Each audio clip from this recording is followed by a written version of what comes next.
Sir நான் என்னன்ற இல்ல. விஜய் பேச்சை நிறுத்தி விஜய்ல அங்க கட்டுக்கடகாத கூட்டம் நிலைமை மோசமாகுதுன்னு விஜய் வந்து அந்த மக்களை பாதுகாக்க வேண்டிய பொறுப்பு அவர்கிட்ட இருக்குது. ஏன்னா அவரை நம்பி வந்திருக்காங்க அந்த கூட்டம். கட்டாயம் அதுல எனக்கு எந்த மாற்று அவர் கருத்தும் இல்ல. அவர் விஜய் மேல நிறுத்திட்டு கொஞ்சம் பொறுமை ஒரு இடத்துல கூட திரு விஜய் அவர்கள் சார் நான் அவரை குற்றம் சாட்டல சார். திரு விஜய் அவர்கள் உண்மையிலேயே அவர் வந்து ஹேண்டில் பண்ணா சரியா ஹேண்டில் பண்ணலாம்.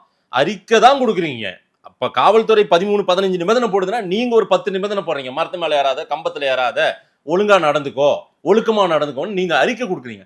விஜயே மைக் பிடிச்சு பேசும்போது கொஞ்சம் கட்டுப்பாடா நாம இருக்கணும். நாம வந்து ஒரு முதன்மை சக்தி, நாம பிரைமரி ஃபோர்ஸ், நம்ம வந்து ஒழுக்கமா நடந்துக்கணும், நம்ம கட்டுப்பாடா இருக்கணும், நம்மளை எல்லாரும் பார்த்துட்டு இருக்காங்க, நீங்க எனக்கு ஒத்துழைப்பு கொடுக்கணும், நீங்க ஏதேனும் தவறு செய்தாலும் அது என்னுடைய தவறா மாறும் அப்படின்னு விஜய் பேசினால் என்ன தப்பு? ஏன் பேசிட்டு போங்களா விஜய் பேசும்போது ஏறுறவங்களை இறங்குங்க இறங்குங்கன்னு சொன்னதெல்லாம் நீங்க பார்த்தது இல்லையா சார்?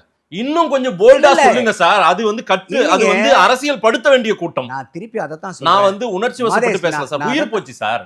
குழந்தைங்க வேற சார். இதுல 5, 4, 9 குழந்தைகள் சார். நல்லா யோசிங்க. உங்களுக்கு இவ்வளவு மனவேதனை இருக்கும்போது அந்த கட்சியை சார்ந்த நபர்கள், விஜய பார்க்கணும்னு வந்த நபர்கள் 39 பேர் இறந்திருக்காங்க போது விஜயனுடைய மனநிலை எப்படி இருக்கும்? உங்களுக்கு இவ்வளவு ஆதங்கம் இருக்கும்போது, இவ்வளவு உங்களுக்கு இவ்வளவு உணர்வு வயப்படும் போது விஜய்க்கு அந்த உணர்வு வயம் இருக்காது.